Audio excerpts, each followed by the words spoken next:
And there we have it, everybody. Man United away from home at Turf Moor against Burnley, draw 2-2, making it the third straight draw in a row for Manchester United. And there's not much. There's a lot to say here, but not much has changed, is what I'm trying to say, because it's our third draw and another performance where really the only thing we can hold our heads on is Benjamin Šeško finding some form, finding some confidence with two beautiful goals in one of what, in my opinion, his best performance in a Manchester United jersey, and it really felt complete from him. And we'll touch more on him in a bit, but I just wanted to talk about, as pessimistic as I was coming into this game, Darren Fletcher's first game as a United coach, as an interim coach. It was much of the same, to be honest. We saw a couple new things tactically changed. Of course, we saw him switch to a 4-2-3-1 rather than the 3-4-3 that Ruben Amorim had been playing. But a lot of it stayed the same. You still saw Luke Shaw tucking in to make it a 3 with Heaven and Licha. Of course, you had Cunha tucking in from the right.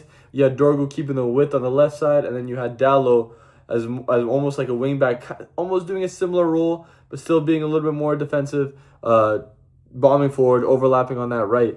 And it was an interesting game. I won't lie to you. I felt, like I said, I was pessimistic coming into it. It's hard. If you watched the last video, you know my take. I am a Ruben Amorim fan. I was a big supporter of his, but at most, I am a Manchester United fan, of course. And all we wanted today was 3 points, and it was tough because it's disappointing again. Like I said, 2-2 at Burnley, who in my opinion really struggled. In my opinion, the Premier League right now are the team in the worst form, apart from maybe West Ham. And it didn't seem like we really had a foothold of the games, especially to start the game. First half, I felt like players were not running as hard.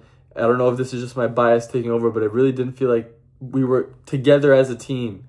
I know it's hard to judge that, but it felt like Cunha wasn't tracking back. It felt like Bruno wasn't tracking back. Midfield, again, allowing runners to go by. It felt what you would expect it to feel like after having the week that Manchester United has had.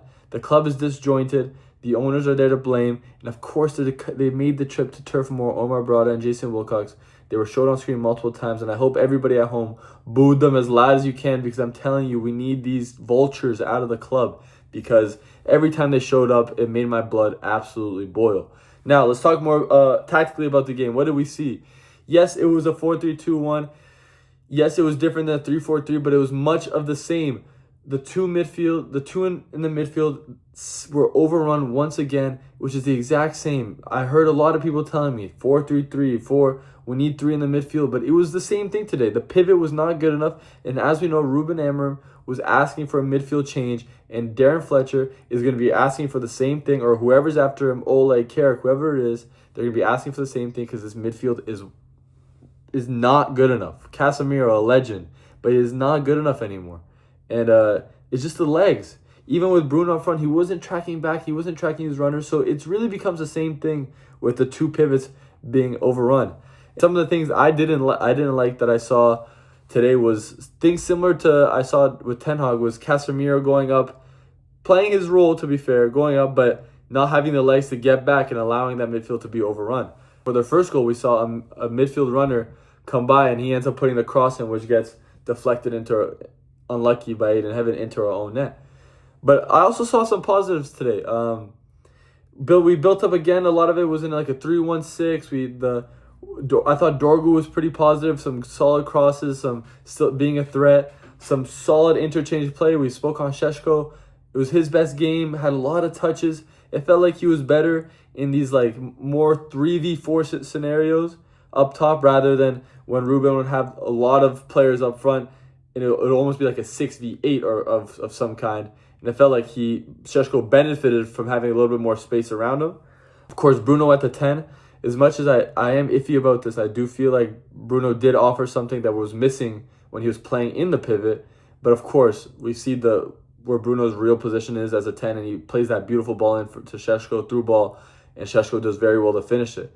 Like I said, I do feel like we were missing a little bit of Bruno at the back in the midfield, just starting the actions off. But it's tough when you don't have the backing from these owners. You don't have a player that can be there, and then a Bruno at a 10. So it's tough to really judge him on that. And of course, Darren Fletcher, it's his first game, and it's very tough for him. I do feel for him because I do feel like any manager that steps in right now would drown, and it would be very hard for them to get anything out of this club, especially for Darren Fletcher, who has had, 1-2 training sessions maybe. I don't expect how United fans can expect so much. But again, like I said, as somebody who was pessimistic because they were a big Ruben Amorim fan and was trusting in that process, it's hard for me not to look at this and be like, what would have happened if Amorim was manager? But we have to move on. Like I said, we have to move on and not think like that, because now Darren Fletcher or whoever it is, they're taking over. Some more things on Fletcher. I felt like his subs were pretty good. I think the 8 in heaven Lenny Euro sub, I know people are going to mess and say that he subbed out another center back, but guys, let's be honest, I think that was a good substitution still.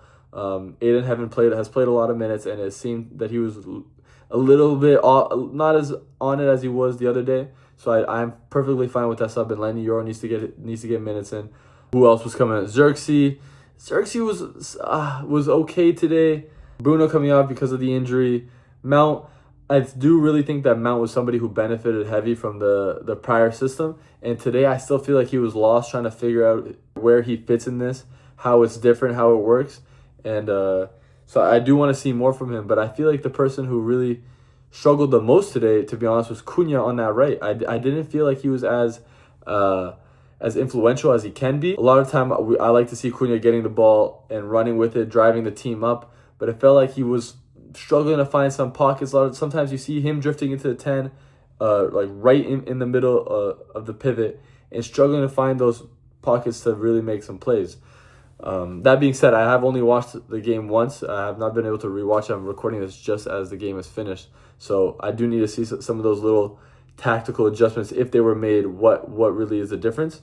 Some other differences I did see was, I think the space of the play between the players was smaller today. Ruben Amorim really likes to expand the pitch, long spaces in between players, which can lead to longer transitions.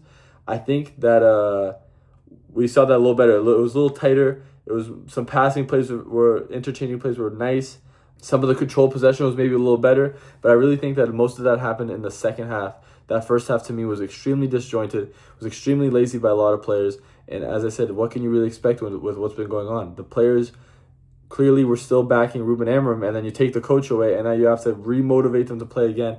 It's tough. It's not an easy scenario to be in, and we need to see better from the players, because Cunha, Bruno, Ugarte was sometimes jogging back, just not giving that same effort that I feel like was given just days ago. Which is crazy, because you would think that some of these guys it would be the same no matter what, because they're just going out there to play football. But to me, it was different. Shea Lacey coming off the bench with a little cameo. He subbed on in the 82nd minute. Boy, that kid can strike a ball. And his striking technique is so pure. It's beautiful. With that finesse, top left, I really thought it was going in. And even at the end of the game, letting one fly, like it looked good, but it's what you want to see from a young player, young winger coming on, being exciting, driving the team forward. I really think he's a hot prospect, and I really wonder why Ruben Amorim didn't use him more as a threat when these last couple of games when half the team was gone. I feel like this was a threat you had on the bench. Although he is very young, at this point you had to do it, and I'm confused why he didn't do it. I'm happy that Darren Fletcher gave him more minutes, and it was another very exciting cameo that hopefully Man United fans can get excited about, because again, there's not a lot we can really get excited about. Next, we have Kobbie Mainoo coming on. Kobbie Mainoo's performance today, it really irks me, because I'm so confused by it. I felt like he had some very nice touches, getting the ball out of the air calmly, doing what Kobbie Mainoo does best. But then again, he had some moments today where he just gave the ball away really cheaply. Couple of just passes, just didn't seem often. But yes, he has just come back from injury, and he hasn't played all that much this year. So can we really expect it to be the best Kobbie Mainoo that we've seen? No, so maybe I'm being harsh there, but I think as a fan base, we need to stay on Kobbie to expect better from him, because he is that talented. He's so talented as a player, and we need to see the best in him, because I'm telling you, Kobbie Mainoo should not be expecting to be a starter every game. He has to work for it. This is something that I really agreed with Ruben on, and I'm still backing that.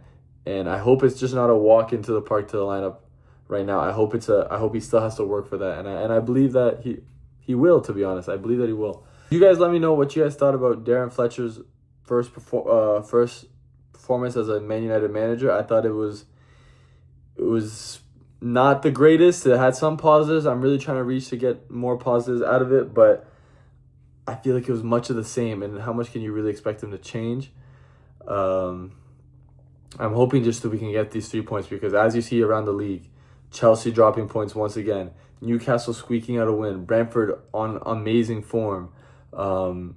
It's so unpredictable right now. These 3 points were so important. And this run of 9 points was so important, and we finished with only 3. And it feels like by the end of the season, we're going to look back and we're going to say this was the time of the year that may have cost us Champions League spots. And let's be real. There's nobody to blame apart from Jason Wilcox, Omar Barada, Sergeant Ratcliffe, that whole INEOS group. They are absolute frauds, and they are the ones to blame for this. I can't believe that we are in the situation that we are in. Still to this day, it shocks me, because it should not be like this right now. It should not be like this. It should not be 3 points out of a possible 9. Because let's be real, guys. The fixtures do not get easier. We have Brighton in the FA Cup, which is a must-win. Must win. We have, I think it's Man City and Arsenal, or maybe flipped around. And then we have some tough fixtures after that. This is a part of the year that is extremely important.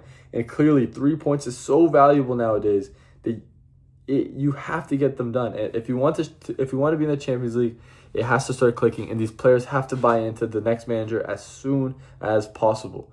Because in my opinion, today in that first half, it was not what we wanted to see from some of the players. Cunha needs to be held accountable. Ugarte has some okay moments, but needs to be held accountable. We need more of that from Šeško. We need more from Shaw, from some of the older guys in the team. And of course, we need Mbeumo, we need Ahmad back, we need De Ligt back, and to really get this team back to where we want it to be. Again, I was pessimistic about this game. I'm trying not to be a hater, because it is so easy to say that this performance was the exact same as Ruben Amorim, that the system changed, they didn't do anything, that he subbed the center back. There's so many things I could really say that could piss off a lot of people, and but I'm trying not to be a hater. I'm trying to get behind this. Yeah, guys, that's pretty much it. I just wanted to touch on some of the performance today. 2-2 Burnley, Man United. Thanks to Šeško for the 2 beautiful goals. Dorgu with some nice crosses. Let's see what happens in the FA Cup on the weekend versus Brighton. Let me know what you guys think about the game in the comments. Like, share, subscribe. I appreciate you guys tuning in. We'll be back for another PL roundup, because the Premier League was absolutely crazy today. And we'll be back on the weekend for some more videos.